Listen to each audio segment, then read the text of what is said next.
I have some bad news. I'll start from the beginning. Over the past 24 months, I've been able to focus 100% of my attention exclusively on Yandere Simulator. I haven't had any family emergencies or medical emergencies, or jury duty or anything else that would take my focus away from the game's development.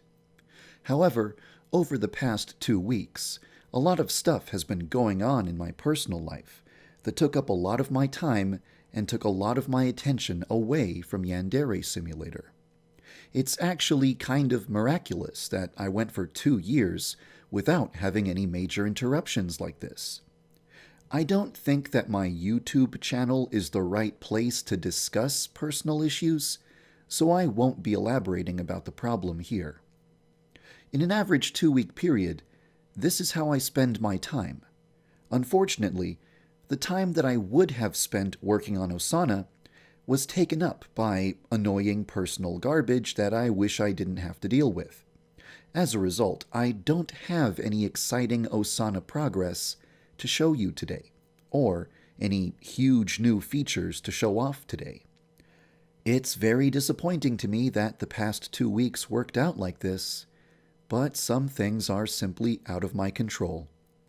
I just hope that you're not too disappointed. Although I didn't have the time to add something major to the game, I did make a bunch of minor additions and minor improvements to the game. I'll show you some of the noteworthy ones. Yandere-chan now has over 20 new hairstyle options. Yandere-chan can now get 1 meter closer to Senpai before she loses her composure. Hopefully, this will make Senpai less of an annoying obstacle. You can now obtain a blowtorch from the science club and use it to cauterize the wound of a corpse, so that the corpse will not leave a blood trail when you drag it. Previously, Senpai would react to Yandere-chan's behavior while standing perfectly still, without moving his mouth. Senpai now reacts to Yandere-chan with expressive animations and moves his mouth when he talks. The first 6 students that were added to the game now wear friendship bracelets on their wrists. And if Yandere-chan commits murder with at least 4 witnesses present,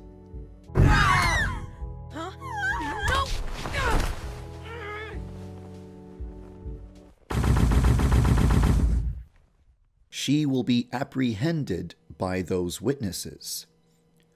The idea here is that a high school student with a weapon is only considered a threat if they are not greatly outnumbered. If Yandere-chan tries to commit murder in a crowd of people, she will quickly be overpowered and stopped by the nearest students.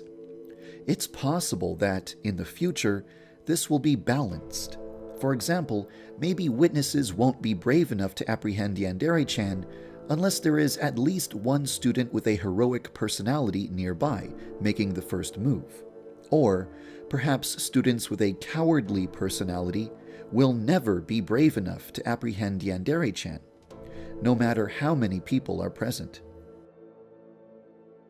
Yandere Simulator is supposed to make you feel like a predator hunting down prey.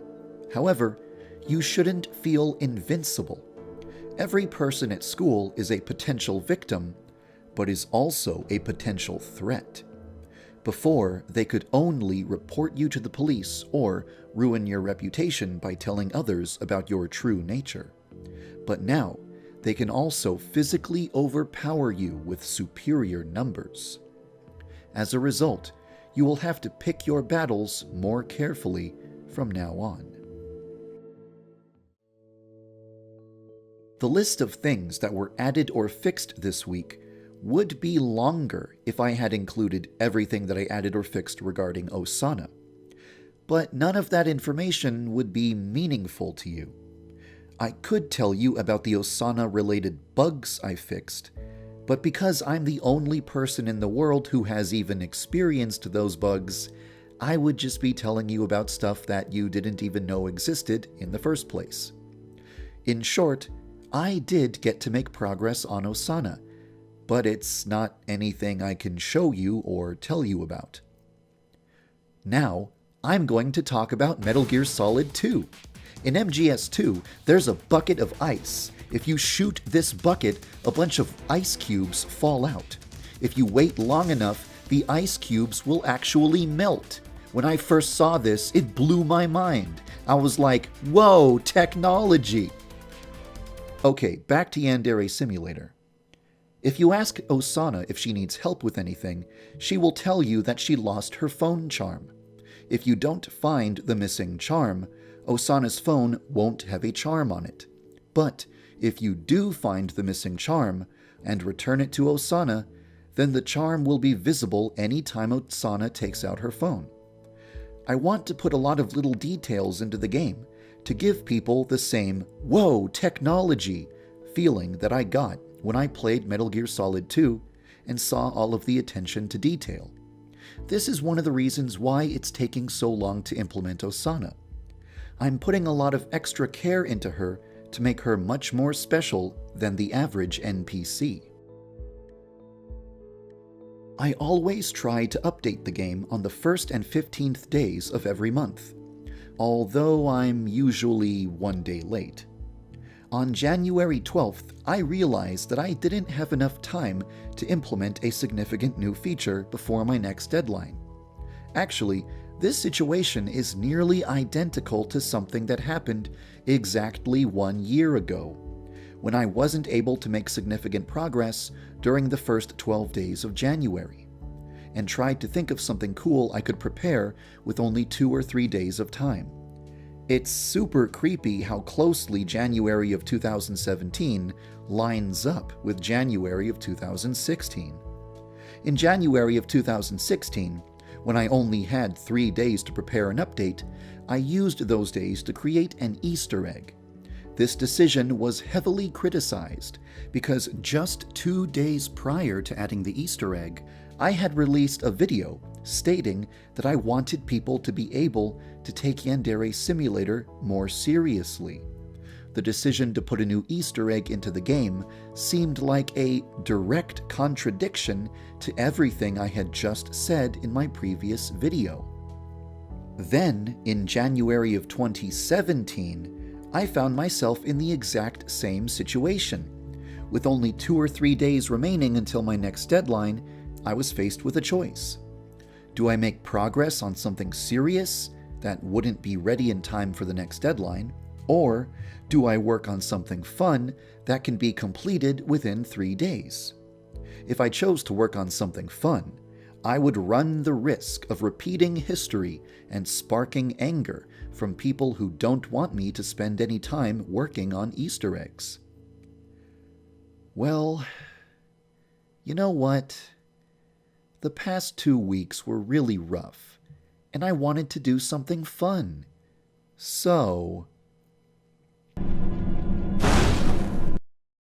I hope you enjoy it.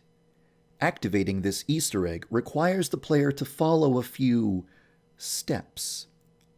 I'll look forward to watching YouTubers try and figure it out. One way to think of Yandere Simulator is to think of it as something that is moving in a straight line towards completion. However, there's another way to think of Yandere Sim. Instead of thinking of it as a straight line, you can think of it as a circle that is growing outwards in multiple directions. Each week, the circle gets larger in one direction. As long as the circle eventually reaches its full size, it doesn't matter which direction it moves in on any given week. I wanted to make a video examining these two concepts, the concept of Yandere Simulator as a race towards a specific goal, and the concept of Yandere Simulator as something that is constantly improving and developing in different ways. However, over the past 2 weeks, I simply didn't have enough time to make a video about this subject. Maybe I'll revisit this topic one day in the future. I'm sorry that I didn't have any exciting Osana progress or any huge new features to show off today. Hopefully, the next 2 weeks will go much more smoothly than the past 2 weeks. Thank you for following the development of Yandere Simulator.